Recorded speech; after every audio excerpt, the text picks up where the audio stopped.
Hey, everybody, welcome to another episode of Hot Routes. Matthew Coller and Jonathan Harrison here with you. And Jonathan, it is finally summertime. And I always have this thing happen to me when it reaches summertime where I completely forget about all the horrible things that happen during winter and why Minnesota can be the absolute worst state in the entire universe. And then it's like, this is beautiful. Why doesn't everybody live here? This is great. I had all the windows open today. I was just having a good time. Going to play 18 tomorrow on the golf course. And Minnesota has a number of wonderful, beautiful golf courses in the Twin Cities. And like, oh, this is wonderful. I never want to leave this. This is great. Why would everyone not move to Minnesota? And then I saw a picture of at one of the malls, the giant ice thing from wintertime has still not melted. Like the mountain of ice that was pushed there by all the snow trucks or whatever. So yeah, it's a weird feeling, but we're here and it's summertime, and I think we can have a lot of fun throughout the summer on Hot Routes. Oh, absolutely. I mean, it's great weather outside. Heck, maybe if we can get our setups worked out, we can do it from our respective decks. I mean, if you have your Fox problem worked out, but we can figure out that later at a later point. But yeah, Minnesota is absolutely gorgeous in the summers, and it makes you forget for at least 3 months why everybody dislikes this place for most of the year. I mean, maybe if the 5G is strong enough out on the lake, kayaking live on Hot Routes. There have been times before, for sure, in the summertime, because I lose sense of what time it is and what's going on when I don't have to go out to the Vikings facility, where I've been kayaking or golfing and looked at my phone and been like, oh, wait, I think I have a podcast or something I was supposed to do today. You just entirely lose. Like, I took a nap in the middle of the day. This is another thing. Summer naps are happening a lot. And just waking up and you're like, what time is it? Still light outside? I mean, if you take a nap in the middle of the day in the winter, you can fall asleep, wake up dead in the middle of night, it feels like. And then it just messes up your entire body. So the midday summer nap is absolutely tremendous. So I'm going to probably do that just about every day. I never did update everyone on the Fox thing. They just left exactly what they said would happen, which was leave them alone. Don't try to fight the fox. It'll bite you, and just let it be, and it'll eventually go. So that is what happened. So I no longer have foxes underneath the porch. If everyone was worried about that, but that was a weird couple of days for sure. So let's get into this, Jonathan. The rumors continue to swirl about Dalvin Cook. And I think after Zadarius Smith was traded, it's pretty clear that they're going to move on from Dalvin Cook as well.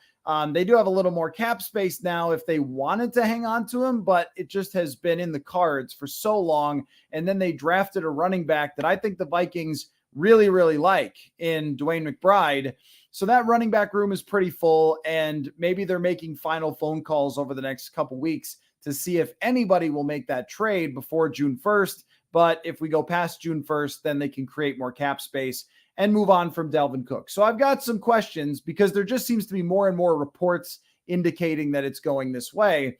Number one is, where does Dalvin Cook rank among all running backs since Dalvin Cook came into the league in 2017? I am curious about your answer because there have been a lot of good ones. In fact, in that draft class alone, there were a lot of very, very good running backs. So where does he rank since he came into the NFL? I think because of the way he was used for the first couple years of his career, for up until last year, he's got to be up there, I would imagine, in the top three, just because of his usage, how much the Vikings relied on him. And considering the weapons that the Vikings had elsewhere on the field, it opened up a lot of space for him. And he did create some pretty good runs and was able to break out and have some really long runs and be an impactful player for the Vikings for a decent time as a running back. So I think he's got to be top five. I'm struggling to put that list together, but since 2017, I'd say top five, maybe even higher than that, maybe top three, just because of how much the Vikings relied on him, what he was able to do, the amount of yardage he was able to pile up. Yeah, he had the injury issues. Yeah, he was never really the greatest catching the ball, but from a pure running back standpoint, following up Adrian Peterson as just a pure runner doesn't give you anything else. He was pretty dang good, and he gave the Vikings a lot of threat from the backfield. So I'd say top 5, maybe top 3. I don't know. That might be a little high, but I think top 5 since 2017 at least. So here's what I plugged in to Pro Football Reference, and I think it's the only position that it's fair to do this, but the top fantasy stat producers since 2017. Again, I wouldn't even do that with receiver because there's a lot of circumstances there, but running backs, it's really all about production. And here's who I've got as the leaders in fantasy points since 2017. Derrick Henry is number 1. Alvin Kamara, Ezekiel Elliott, Christian McCaffrey, Austin Eckler, Dalvin Cook, Aaron Jones, Nick Chubb, Joe Mixon, Melvin Gordon after that. Then it gets kind of not so great after that, or guys that kind of just came into the league. But I think that all of those guys are very, very similar, that if you went to every one of their teams, their fan bases would say, oh yeah, our guy was the best. I mean, Aaron Jones has played enough times against the Vikings for us to know how good Aaron Jones is. I think he's probably equal with Dalvin Cook over that time. I would go Alvin Kamara and Derrick Henry decidedly better. Christian McCaffrey, what's remarkable about that is he missed so much time to injury and yet still is 4th on that list. Eckler is another one that, sometimes I do think that swing passes and checkdowns are overrated. Like anyone could do it. McCaffrey is dynamic though in catching the ball. I don't know that Eckler falls under that same category. I don't think I would put Austin Eckler ahead of Dalvin Cook. So I think I would go, but I would put Nick Chubb ahead of Dalvin Cook. He came into the league 1 year later and he's just been an absolute monster. So I would put him ahead. I think he was better than Joe Mixon. I think he's been better than Saquon Barkley. Maybe when Barkley is healthy.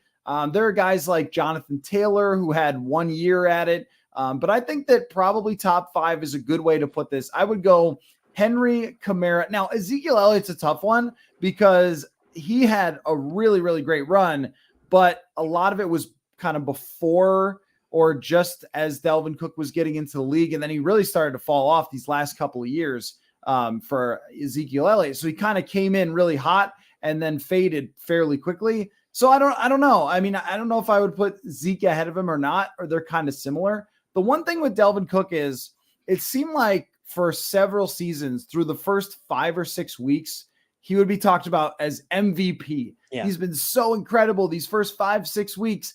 And then in the second half of the season, there would always be this fade. And there was last year as well down the stretch for him. And that might happen to other running backs, and we just don't cover them as closely or watch them as closely. But it was so pronounced how much he would slide in the second half of seasons that I don't think you can put him on the same plane as Nick Chubb, as Derrick Henry, or as Alvin Kamara. So I think that he was sort of a second tier down from them, but at his best, he's one of the most unstoppable players in the league. And I do think that a major part of that was the usage. I mean, if you go look at Alvin Kamara, he wasn't even putting up 1,000-yard seasons because they weren't giving him 250 carries. And maybe there's some element of Dalvin Cook's career would have been extended a little more. Maybe he wouldn't have had those fades in the second half if he wasn't used as much as he was.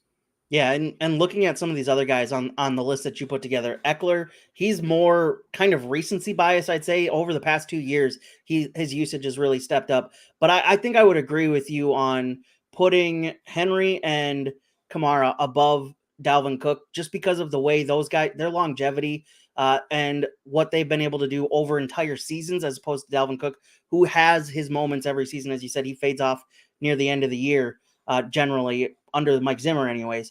I think I would put Dalvin Cook probably at the top of that second tier. You have, as you said, you have Henry, Kamara, and Chubb. I think I would put Dalvin Cook at the top of that second tier, just kind of right bordering that first tier, just because of what he was able to do for the Vikings. I definitely agree with you that there's probably 3 guys above him, but there's not much else above Dalvin Cook over the last 6 years. So the other part of the question is Dalvin Cook's legacy as a Minnesota Viking. It is certainly not Adrian Peterson. Adrian Peterson is one of the greatest football players of all time, absolute legend, Hall of Famer. It's not that. But how would you define it? And so I made a tier list of former Viking players that we could kind of put all of them into this category. Legend, really good and memorable, really good and forgettable, or just another guy. Where does Dalvin Cook fall into that? I mean, I guess if you want to make an argument for legend, you can do that. So I kind of steered away from that a little bit in the questioning, but if you want to make that case, you can. I know it's hot routes, but I'm not willing to go that hot on Dalvin Cook. I don't think he's legend status.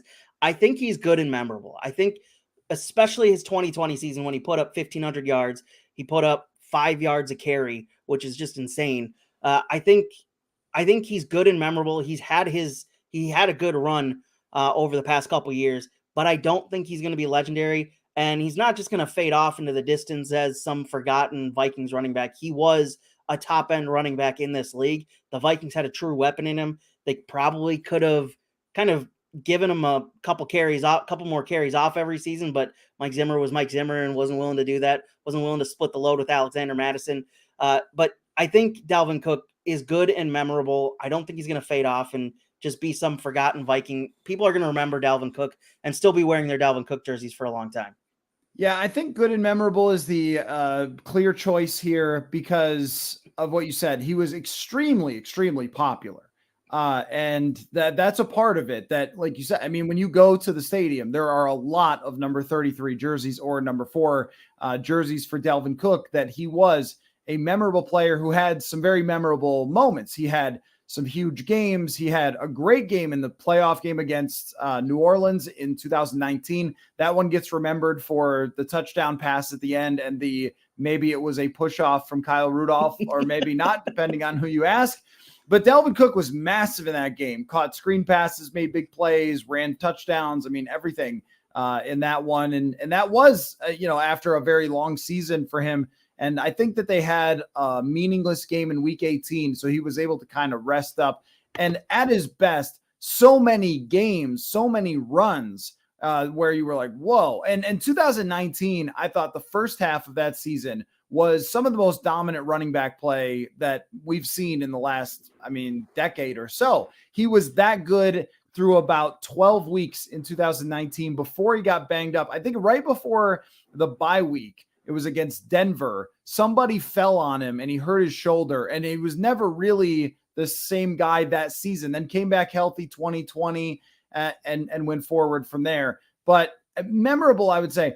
The only reason you might argue for not as memorable, number one, is that they didn't have a lot of success as a team. And if you're not putting up a 2,000-yard season like Adrian Peterson, and Adrian Peterson was on an NFC championship team that maybe he fumbled a couple times in a key game of that 2009 year, but, he still had gone to an NFC championship.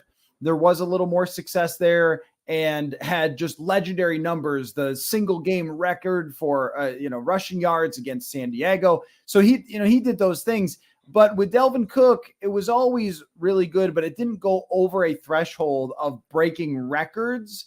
And it also came along with a lot of, there's a few things in there. I mean, the injuries just cannot be ignored. That in the second half of every season, he was banged up. He was missing time. And sometimes he was playing at, 60% in very important games and was not as effective for them. And it may have proven to be pretty costly, that he was not somebody who could be leaned on all the time in a lot of those big games. And if other teams did find answers for him a lot of times in big games, San Francisco in the playoffs, I know offensive line's a big part of that, but it's also a part of the discussion that there are a lot of big games that they came up short where they couldn't run the ball as well. He was not the all-around player that they touted him as. He was much more of a traditional running back who caught screens, didn't do a whole heck of a lot else. There's maybe 3 or 4 passes that go 5 yards beyond the line of scrimmage in his whole career that I can remember. He had one last year in Washington that was great, had a slant route that he ran against Green Bay in week 2 of 2018 that I remember pretty well. But aside from that, very one-dimensional. And even when you go back, and Adrian Peterson was never touted for his pass blocking, but even when you go back and look at the PFF grades for pass blocking, Adrian Peterson and Dalvin Cook don't have much difference there. If not Adrian Peterson grading even a little higher, which is just not this all around do absolutely everything type of running back that maybe Alvin Kamara was. And so I think that there's always that like little asterisk. Oops, sorry if I froze here. There's that little asterisk with him and his and just his overall play. And then the fact that it wasn't consistent all around seasons. So that's kind of what you get when you get good and memorable players. Like they were really good, but we're not talking about someone who deserves to be in the conversation with Randy Moss or Alan Page or Adrian Peterson. Like there's just a different level of that. But if someone wanted to make the case to me that almost anybody could have stepped in and been a running back on those teams and they would have had the same amount of success, same amount of wins, I mean, I'm here for that argument, I guess. Like, how much different was it really? How many games were there really where it was just pure takeover mode? How many games would they have lost or won that were different? I mean, if you want to make that case, I'm not against it. And then the off-field stuff does matter. And most recently, and that was when he came into the league, that was the concern. And what happened in, I think, 2021, it has to be talked about. It just has to be discussed as part of remembering him here in Minnesota. And so if you want to add that to it and say, well, kind of a little more forgettable when it comes to that part from 2021, then I'm just not going to fight you. I think that the standard for considering a running back as a legend for a team is just really, really high these days. And it's unfortunate because, it's still a great position, very likable from fans, but it's a really, really high bar. Yeah, it absolutely, especially considering who he was following up in the Vikings backfield. You go from Adrian Peterson, and a couple years later, you're on to Dalvin Cook. Like, that's not an easy task to pick up from. And there is that filling in for a legend that Dalvin Cook just never lived up to. And that's not fair to him because he never was supposed to be that guy. But you were brought in after Adrian Peterson. And the Vikings got a lot out of Adrian Peterson, but living up to that is always difficult. And he never did because of the injuries, because of the off-field stuff, because of whatnot. But he just never lived up to the bar that Adrian Peterson set. Dalvin Cook had to set his own bar, and he set it pretty high. But following that up, it's always going to have that mark against him, whether that's fair or not. So Duke to God says Dalvin Cook will be remembered for being one of the best, never having an offensive line. The ACL injury is one of the main reasons that the 2017 team didn't get over the hump. I don't think I agree with either one of those things, Duke, because they were a horrible pass blocking offensive line at times with Kirk Cousins. But I don't agree that they were a bad run blocking offensive line. I think they were actually a very good run blocking offensive line. I think even last year they were a good offensive line when it came to blocking. By PFF grade last year, they were one of the better run blocking lines. And it again has to be discussed that he just fell off last year and was not the same running back. And I mean, Gary Kubiak built that thing entirely to run block. Also 2017, this is another part of why you might say forgettable, because Latavius Murray and Jerick McKinnon were phenomenal that year. And they played a huge role in that team getting over the hump to win 13 games and get to the NFC Championship. And if you think they were making up a 31-point deficit in the game against Philly because of Dalvin Cook, I'm just going to disagree. I don't think that had anything to do with it. I think that he was given a run-first offense that was completely centered around him and even built blocking-wise around him. Look at Garrett Bradbury. They did not draft him for pass blocking. He was always an excellent run blocker and screen blocker. They did everything from scheme to drafting around him to make Dalvin Cook the center of the offense. And that's actually part of the frustration of fans as it relates to Dalvin Cook, is that there was more done to help him than there was to help Kirk Cousins at times by getting pass blocking guards or by, setting up the offense to throw more often. And so I think there's, that's probably a different way to look at it than I would. Dustin says the running back by committee was always the next inevitable move for the Vikings. I saw him break away at the Colts game and run the touchdown. I was right in front of him in the end zone. Yeah, that was amazing. And that was the thing about the second half of last season and how typical it was for Dalvin Cook was that play against Indianapolis was probably the only memorable play that he had the entire second half of the season. And the offense, sputtered at times. And he had, I believe, I ran this number, the most runs of 0 or negative yards of any running back in the league. So they were just getting a lot of negative plays from him. And this is part of the issue is the running back by committee in 2017 worked out fine. And if next year the running back by committee works out fine, I think a lot of us, including me, will look at it and go, well, maybe, that contract extension, that's another part of it. Everyone was always on Anthony Barr for his contract. But what about Dalvin Cook? What about the amount of money you spent on him for what? Like for half seasons and being banged up. And that's why, again, I think it's good and memorable. And I think he was absolutely breathtaking when he was at his best. But there's also a lot of cases for the other part of that too. Matthew has him in the Hall of Very Good Players, which I think is probably right. And CJ, Dalvin was a great player on a mismanaged time horizon, 2 to 3 more years on a more team-friendly deal, and he would start to approach team legend. I think that what he would have needed, Jonathan, tell me if you agree, is probably 3 more years of playing like 2019 and 2020. Last year, 2021 wasn't even really a great season for him. And then last year was just very poor, and they were one of the worst running games in the league. So I think that when you take the entirety from 2017 to present, how many seasons were actually good, like really legit good? It's probably only 2, right? Yeah, it's really only the 2019 and 2020 season. And even 2019, you look at it, it's 4.5 yards per carry, only 1,100 yards rushing. But I mean, the effect he had on that team. But I think I agree with you. A couple more years of playing at those levels would have done it for him. If he had followed up 2020 with successive seasons of that and had maybe one more year, then we're reaching legendary status, and at least for the Vikings anyways. But it just seemed like with the amount of stress that was put on his body early on in his career, the amount of injuries he suffered, you weren't ever going to get that over the last couple of years, and you're not going to get that in the future. And it seems like that's kind of why the Vikings want to move on from him smartly going into his year 28 season.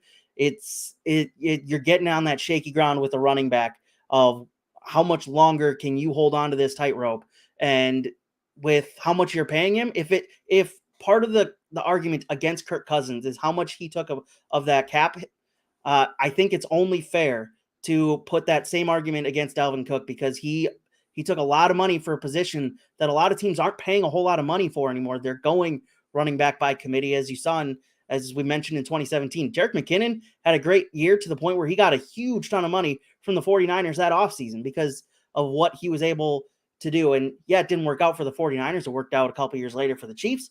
But still, the running back by committee has been proven to work for multiple teams across the league to get him and win a Super Bowl. As we've moved into more of a passing era, you were putting way too much money of your cap into a running back when you didn't need to, when you had a guy like Alexander Madison and you had a guy like Kenny Nwangwu behind him and other guys behind him as well that could have taken up some of those carries and done probably similar things.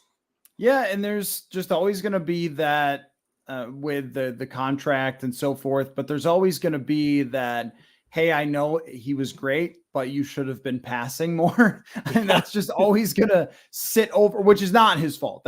He's so good that they want to build an offense around him. So that's not, I would say, yeah, I'd put it under like the old Facebook, it's complicated status when it comes to Dalvin Cook. I mean, and just like Adrian Peterson in some ways as well. Like he is an all-time legend. He is a Hall of Famer, but there is it's complicated that goes along with him. So, I do think that we're going to probably like what we see from a committee, which will make it easier to move on from somebody who is, like a very good player. So I've got a few other things to ask you about. Really enjoyed that discussion though. How about the schedule for the NFL opening up with the Kansas City Chiefs and the Detroit Lions, of which none of us would have seen coming. In fact, when we were talking about this last week with Manny, we were talking about our dream matchups and stuff. A lot of us said Chiefs somebody, but Chiefs and Lions, I did not see coming. So do you think that the Lions deserve to be on opening night? Do they deserve the hype of playing against the NFL's best squadron as the league opens? So I've been flip-flopping on this one, but I'm going to go, yes, they do, just for the sheer drama and talk factor if they are able to pull off the upset. Because they ended the season on an 8-2 run. They stopped the Packers from going to the playoffs in that final week of the season. They were talk of the town across the NFL, despite not having any reason to try and play and try and win on that Sunday night. You've got one of the more likable coaches in the NFL. People are all behind their head coach. They've got a roster that's young, that seems like it's on the cusp of doing some special things, especially in an NFC North that's there for the taking now. And if you can pull off, and I know you've talked about this a couple times on the Purple Insider podcast, if you can pull off a crazy week 1 upset, because that's the week that random results happen, on Sunday or on Thursday Night Football, the first game of the season, you get to have the Detroit Lions, the team that all the national pundits and everything are getting behind, the Restore the Roar movement. It's all there. Everybody's tweeting this out for the past 2 years, wanting this to happen. If you can get that to happen on opening night, the NFL already won't be, or will already be the top thing on every sports show. But if you get the Lions of all teams to pull off the upset on week 1, it's going to be crazy.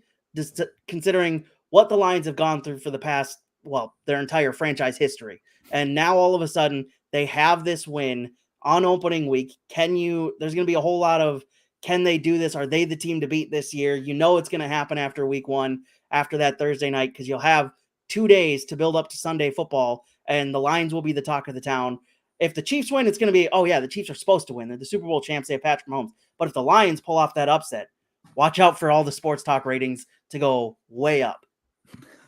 Well, one thing I like about it is that the Lions have a really good offense. They have lots of weapons. They have a great offensive coordinator. They have a good offensive line. And even though, they drafted somebody that I wouldn't have drafted in Jahmyr Gibbs, I would not have invested that.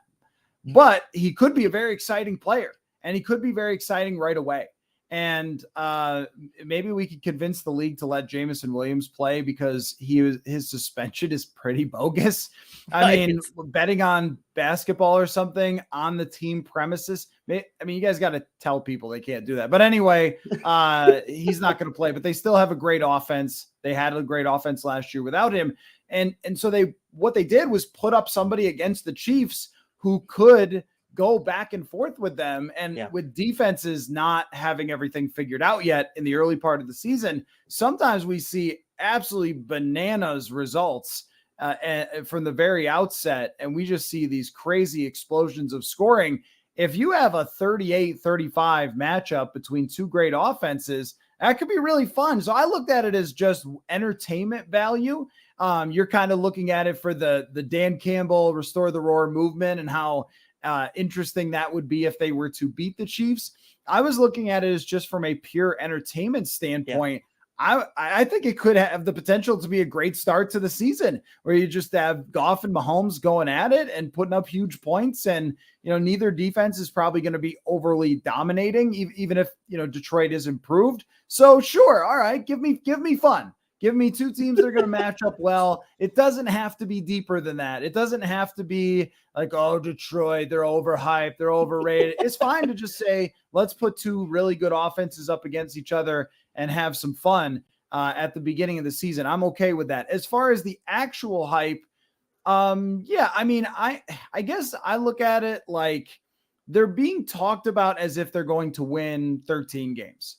Right. I think more realistically, it's probably a 10-win team that is flawed enough to get beat sometimes, but also is good enough to take a step from where they were last year. And there's a lot of things you don't know, injuries and everything else. But Jared Goff has a really good record of health. I think that as long as their offensive line stays healthy, we know that Goff behind a good offensive line can be great. And that was what really correlated with their success last year. Is the first part of the season, they were banged up on the O-line and they blew some games like to the Vikings. Yeah. But then once they were healthier on that line, Goff, when given time to throw, can be really good. Kansas City doesn't have a dominating pass rush. Like, this is just going to have a lot of points. But I am not putting them in the category of Philly as being a team that should win 12, 13 games, much more in they're going to be in the race, but deserve the attention that they've gotten this offseason. Yeah, absolutely. If they hadn't had the draft that they had, and especially that first round that many people have been questioning since the draft happened, I think there'd be even a little bit more hype. But they've deserved the hype going in to this season because of the way they finished and how exciting they were to watch. They were putting up a ton of points at the end of the season over that 8-2 stretch. Even in the 1-6 stretch, they were still putting up a ton of points. They put 45 up against Seattle and lost by 3 points. I mean, there was some games early on last season where Dan Campbell made some questionable calls and definitely blew games for them. Over the last half of the season, they were a completely different team. They completely changed, and it felt like a team that is definitely on the rise. If they can continue on from that instead of start off the way they started off last season, they deserve a ton of hype. But like you said, I don't think they're in the Philadelphia Eagles or the San Francisco 49ers range of hype in the NFC, but we've talked about it plenty of times. The NFC is pretty weak after those two teams. They could be up there as maybe the 3 seed if things go right for them, if they can stay healthy, and if they can get a good Jared Goff year. They could be the number 3 seed in the NFC.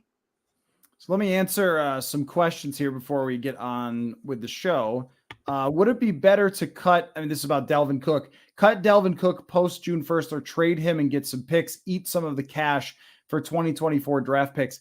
I think what Zadarius Smith's situation, and I could be wrong, what Zadarius Smith's situation shows us is just how hard it is to get anything for players when other teams know that you have to move on. So I would still be surprised at this point if they're able to get something back. Yeah, that's the only way they're going to do it is probably the Vikings have to give another team draft capital. If you remember the old Brock Osweiler deal where the Texans traded Osweiler to the Browns and they gave them, I think, a second round pick to take Osweiler or something like that. I don't remember exactly, but they gave them a draft pick to take Osweiler off their hands. I think that might be something the Vikings have to do if they want someone to take Dalvin Cook. That's not really favorable. It's probably better just to cut him post June 1st and kind of move on from that. Caleb says, I think if Dalvin Cook was in his prime with Justin Jefferson, the Vikings offense would have been really deadly.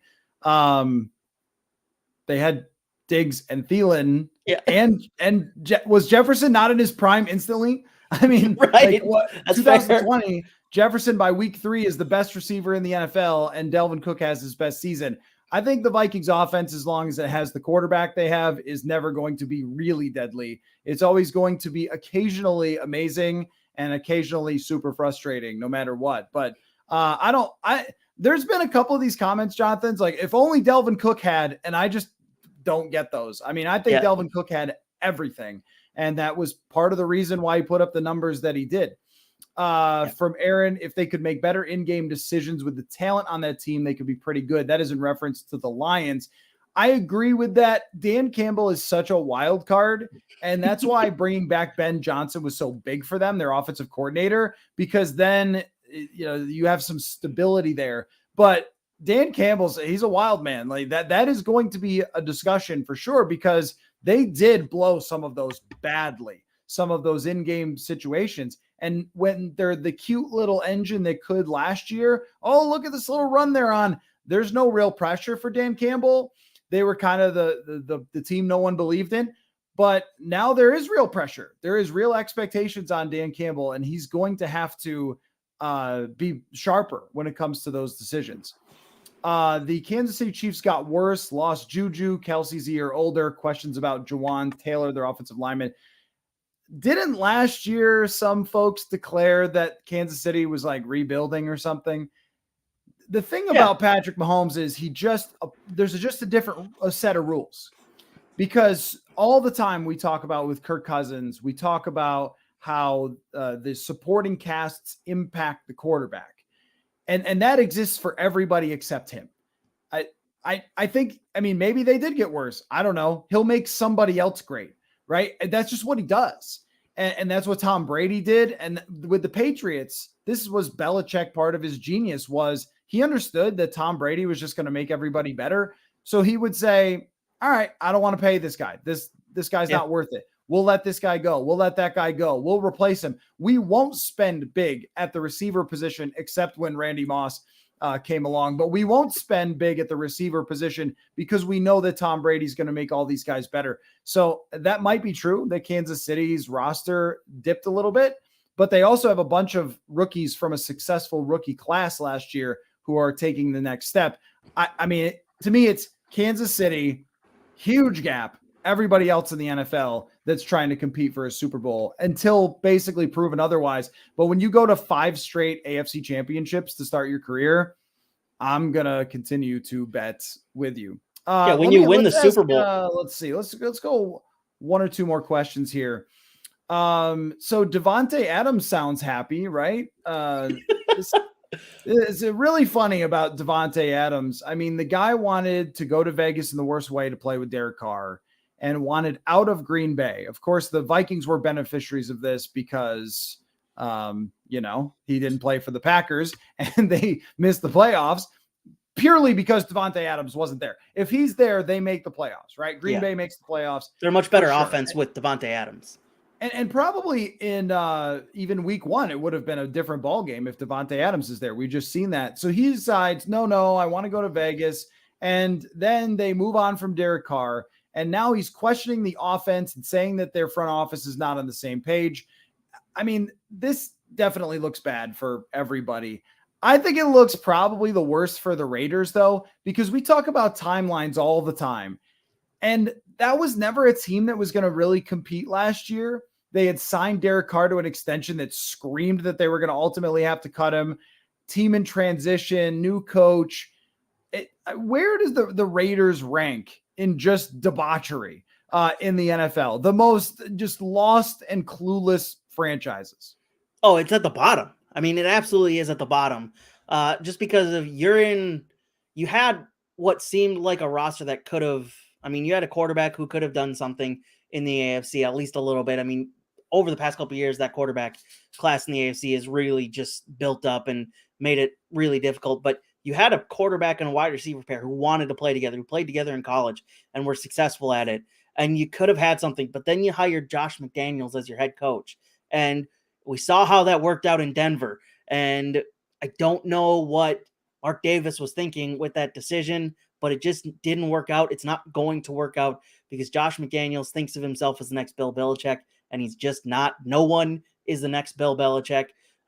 So it's not going to work there with Josh McDaniels, and it just feels like every time they have something going for themselves, they find a way to just trip over themselves and fumble every single time. And they're in a great market in Las Vegas that is eminently marketable. You should have a team that fills out that stadium every week, but it's an away crowd for you every single time because of the lack of interest from your fan base, because you don't have a good product on the field. You haven't put a good product on the field since you got to Vegas. You had John Gruden and Mike Mayock. They're making incredibly dumb decisions, especially in the draft. And it just feels like every time, and that should be a franchise, considering you had John Madden, you had one of the legendary coaches of this league, and you had what could have been a really good franchise, historic franchise. It's just not. Like, you have all-time great uniform, all-time great logo. You should have an all-time great franchise, but you don't, because you screw it up every single time because the owner always gets in the way there, whether it's Al or whether it's Mark. The owner's getting in the way, and it just never works. The owner just, for some reason, never trusts the people he hires to put in place, or the people he hires in place to just do their jobs. And it's a sad franchise. That's why I love them, but they really should be better considering kind of the history that is that franchise.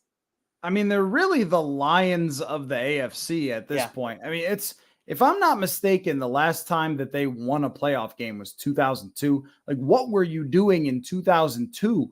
I think I was maybe in my sophomore year of high school when Rich Gannon was winning MVP and taking them to the Super Bowl and then completely forgetting how to play football. But that's how long it's been. That you are really talking about Lions level of disaster. And I think that I mean, the Lions would have been that franchise before Dan Campbell, before Brad Holmes, who's a very competent general manager and has built a really nice team there. So they just, you can see how fast you can turn that narrative. But they were even like the Lions were even, I think, more competitive than the Raiders with Matthew Stafford. At least they had a quarterback that people liked, and they were with Jim Caldwell, a competitive team. And I don't think that people thought of them as just a complete joke in the same way that the Raiders have been for so long. They had a couple of pop-up seasons along the way where they were competitive, but still resulted in absolutely nothing. And it's not just that, but moving to Vegas, having to leave Oakland, like all those things. I like that there's a team in Vegas because we're going there in December. Still not exactly the look with the whole stadium mess and everything else, just all the things that have gone into this. I would say that they are at the very bottom right now, and this always is shifting with Washington, of course. Washington getting a new owner can quickly change that, but their facilities, their stadium, their controversies, if you want to put it lightly, with Dan Snyder, like finally being out from under him, they have a chance to shoot up the rankings. And the Arizona Cardinals with Steve Keim. Do you remember a story where there was an offensive line coach who got fired for something that happened in Mexico when they played a game there? And I think, right? And there's something like this, and I'm sorry if I'm missing details, but the offensive line coach argued that it was actually Steve Keim, but they looked similar and he had pinned it on the line coach. Do you remember this story? It was just absolutely insane. I don't, but I'm looking it up. Hold on one second. So that's worse, though. That's worse. When you have the one thing the Raiders don't have, and I do think there was like maybe some accusations of workplace troubles that they had, but nothing to the effect of what has happened in Arizona or what has happened in Washington. But these teams are definitely armpit of the league type of franchises for the way they run. Yeah, so I looked it up. It's very bad what the offensive line coach was fired for. But he says in his first statement, it was a mistaken identity. What? Yeah, he said, let me see here. He said, I think his lawyer says the allegations against Coach Kugler are simply untrue and have caused Sean, his wife, and family enormous personal and professional damage. They don't say, it doesn't look like in the story they say who he blames, but he says it's mistaken identity. But he was fired for doing very bad things in Mexico. Well, so I think that it was out there somewhere about Steve Keim because he looks just like Steve Keim. So when you're talking about the GM, the former GM. So I don't know. But anyway, that's bad. That's like really, really bad for their franchise. They had the NFLPA gave them F minuses. I don't think that the Raiders are quite that level of debauchery, but it's pretty bad. Another one that could be on the way would be maybe New England could be on the way down, depending on, I mean, if Bill Belichick keeps doing weird things. I think that he corrected his mistakes from last year, but they could be in quickly if Belichick just kind of gets, way past his prime here, but won't let it go. And then who knows what happens after. Robert Kraft is probably never going to have a horrific franchise, but they could fall into disrepair as a roster and as a team. Jacksonville still has to be mentioned for sure.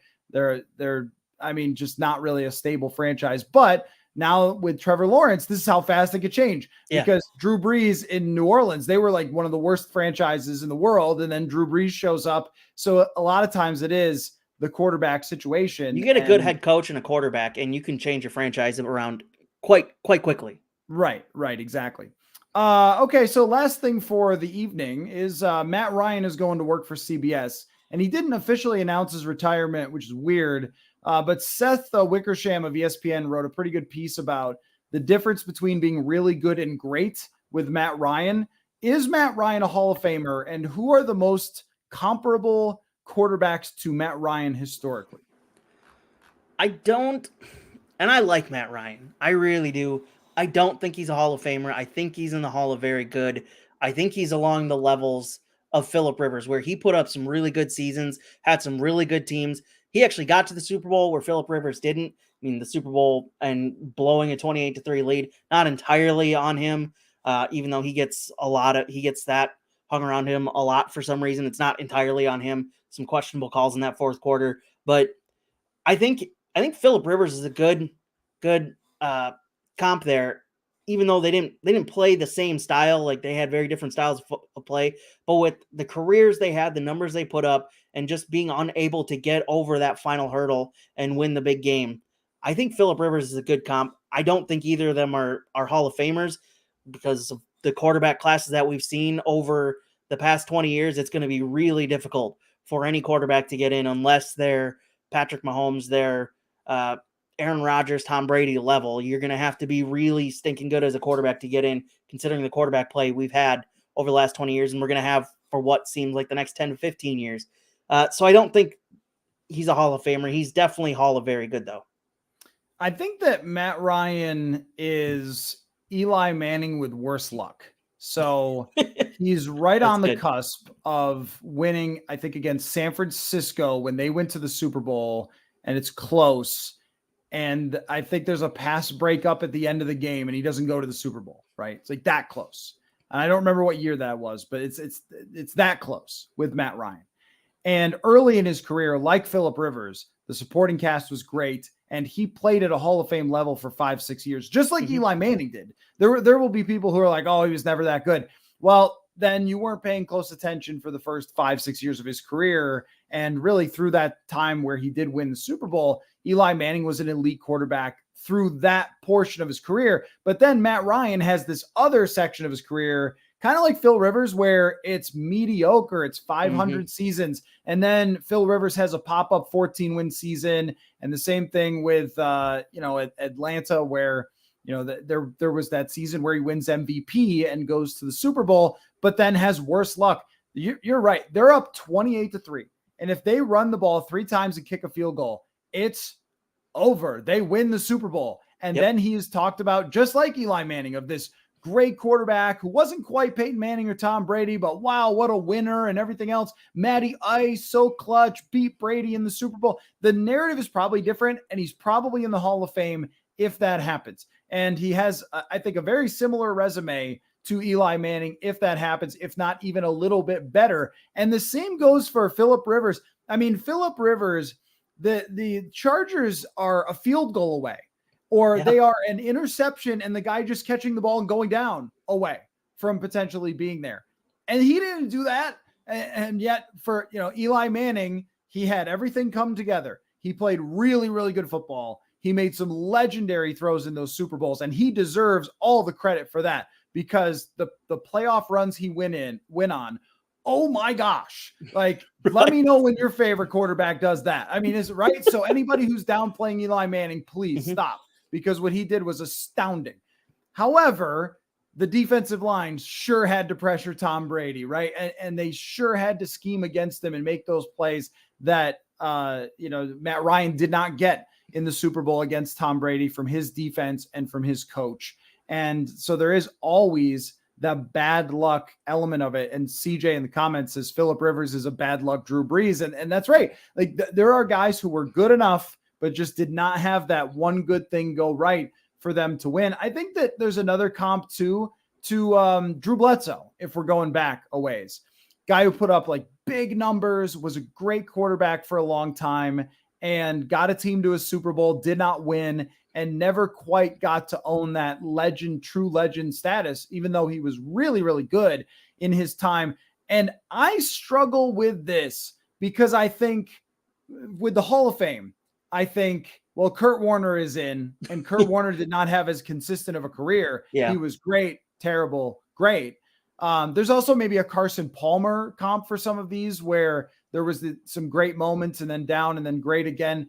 So there is like a Hall of Very Good part of it. But what are the Chargers during that time without Phil Rivers? Like, what is Atlanta without? When you think about what those guys meant to how successful those franchises were for a long period of time. I mean, especially Atlanta, they were coming out of the Mike Vick thing. I mean, where are they at coming out of that if they do not select him? So there is like that value above whoever you would have had otherwise, and they have to be some of the most valuable players of all time. It's just that like you said, that standard has to be really, really, really high. And we're going to run into a lot of discussions here. I don't really think there's a conversation with Matthew Stafford, but how about Russell Wilson? Like Russell Wilson has a really good case for the Hall of Fame. I'm actually interested, before we hang it up, I want to look at Matt Ryan's Hall of Fame monitor, because I really like that on Pro Football Reference. If anybody has used it before, it's really good. So give me a second. I'm going to look this up. I'm very curious what it says about whether Matt Ryan deserves to be in the Hall of Fame or not. Yeah, I mean, this says that he absolutely deserves to be in. So the Hall of Fame monitor gives him basically the dead average score for a Hall of Fame quarterback. Him and Phillip Rivers are right there as being deserving Hall of Famers. They're ahead of Eli Manning. They're actually ahead of Kurt Warner as well, and ahead of Russell Wilson. So at least by those metrics, they do deserve to be in. I think Kurt Warner getting in, and I love Kurt Warner. I love the story, and the 2000 Rams were one of my favorite teams for a very long time, because after the 98 Vikings, it was one of the first teams that I really got behind, was those two teams. And so Kurt Warner will always hold a special place in my football life, but I think him getting in is going to cause a lot of questionable arguments for quarterbacks in the future, because, as you said, he had a very up and down career. It was very hot at the beginning. It went down for a very long time and then got hot at the very end. But other than that, he didn't really deserve to be in the Hall of Fame. He's a very, very good quarterback, but Kurt Warner getting in is gonna give a lot of people some good arguments as to why quarterbacks that are just on the edge deserve to be in. Yeah. No, I mean, I agree that when you put up Warner versus some other people, and the championships, the Hall of Fame monitor, fair or not, it understands that when you win championships, it changes the narrative. And so that's what I like about it. It's not a measure of who's a better player. It's a measure of their Hall of Fame arguments based on how Hall of Fames have worked in the past voting. That's what it's based on. That's why I like it. And it says that Kurt Warner has pretty good, he's got the one Super Bowl, but went to another one.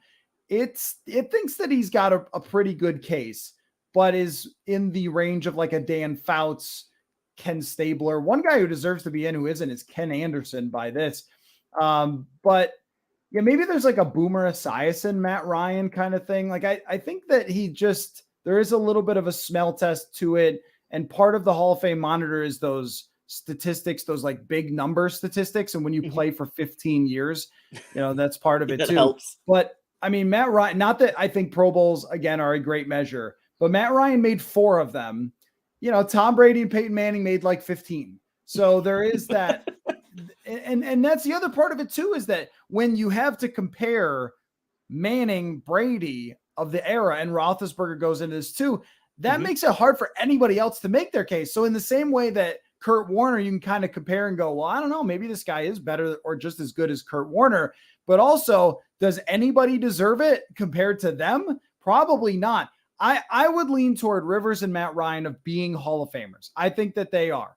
I think that they were 2 of the greatest quarterbacks of an era who are just overshadowed by the 2 greatest players to maybe ever play football. So I think that they deserve. If we looked at like wide receivers, is the 3rd, 4th, 5th best wide receiver of an era in the Hall of Fame? Yes. I mean, we see that with Tim Brown. We see that with Andre Reed. Like, yes, the 3rd, 4th, 5th, 6th. I think Phillip Rivers would have been considered, or Matt Ryan, probably the 4th, 5th, 3rd best quarterback, right? During that, behind Manning, Brady. It's just when you compare it to them, everybody looks horrendous when you compare it to those 2 guys. I think that's a solid argument because of what they were competing against in that era and how they still stood up to some of the numbers and some of the stats that those guys did put up. I mean, Matt Ryan has what did he finish his career as? I lost my page on him, but he finished with a ton of yards passing, and that's in an era where obviously passing really took off.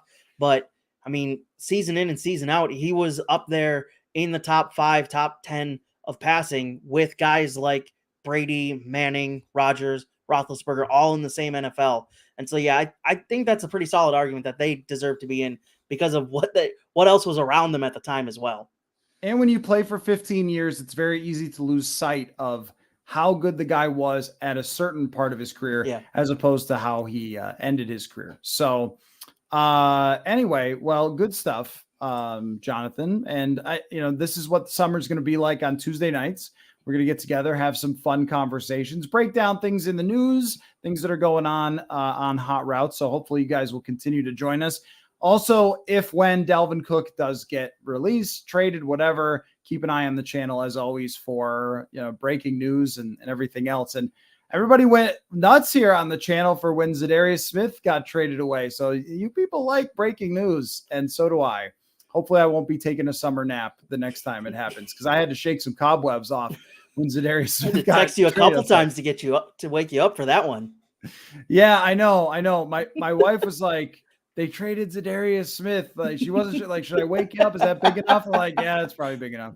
So, by the way, we gotta correct something here that you said in Fans Only a couple days ago about Fast and the Furious. Oh, that's right. I forgot to bring that up. Yeah, that you had a beep. So the other day on the show, I mentioned that every Fast and the Furious movie is exactly the same. And I did say, with the exception of the first movie, which, as we have talked about before, is a ripoff of Point Break, but everything's a ripoff of something else. So no big deal.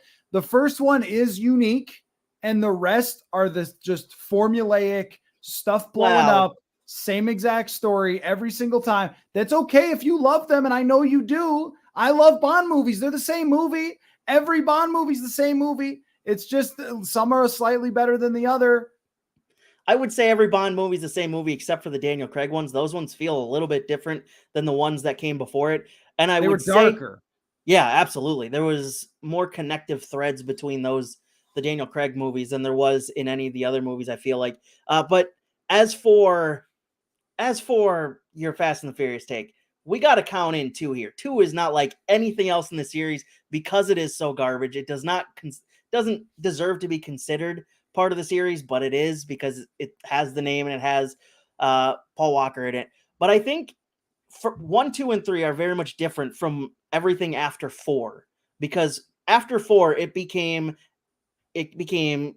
copy, repeat, enlarge, essentially, because that's what we wanted to do, is just continue to make the same exact movie but create crazier and crazier. We started off by driving through the border in 4, and then all of a sudden in 10 we're driving down I think the Hoover Dam, if I'm looking at the trailers correctly, or we're going to space like we did in 9. By the way, let's talk about the marketing for Fast X. How have we gotten to Fast in the Furious 10 or Fast 10? And the first time I hear the tagline, Fast 10 your seatbelts, is John Cena last night in a behind the scenes look on Monday Night Raw. What are we doing here? Why are we missing this golden opportunity to have the cheesiest tagline for the cheesiest movie series of all time? We have to lean into what Fast and the Furious is. You're taking this too serious if you're not having that as your tagline for every single trailer. I think a blemish on the legacy is that there's one called Fast and the Furious, and then there's the Fast and the Furious. Yeah. And someone needs to explain how that works to me. How?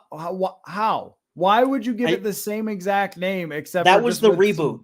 That was when they rebooted the series. Is Fast and the Furious, or whichever. I can't remember the order. There's a lot of them at this point. There's 10 of them. This is ridiculous. And I love these movies, but it's ridiculous. No movie series goes to 10 unless you're certain kind of movies, and we don't talk about those on this show. But I mean, it's ridiculous that we're getting to 10, and there's still like 2 more, I believe, to come. This is insane. So really, your beef is just that it's the first couple were not the same formulaic copy and paste, giant explosions. But and also calling me depraved for watching them, or whatever adjective you use for me. Because come on, if 6 out of 10 are the same movie, then I'm not wrong for saying they're all the same movie. I'm sorry. I did put the addendum and say, like, all right, well, the first one was a little bit different. I cannot tell you how much, when I was in high school, every person obsessed over that first movie, just like quoting it constantly. And styles of cars changed on the road because of that first movie. Ford changed the look of the Mustang for like 10 years because of that movie. It was I'm not going to say it was a powerful movie, but it was very popular. People liked it a lot, when they should really just go back to watching Point Break, which is an excellent movie. So anyway, well, this was fun, and maybe we'll find ways to work in. Well, we'll get your review after you see Fast X. We'll definitely get your breakdown, and we'll work in some other stuff that's fun because I know people have other silly questions about what we think about stuff. So thanks for your time. Thanks for everybody who watched and participated, and we'll do it again very soon. Thanks, everybody.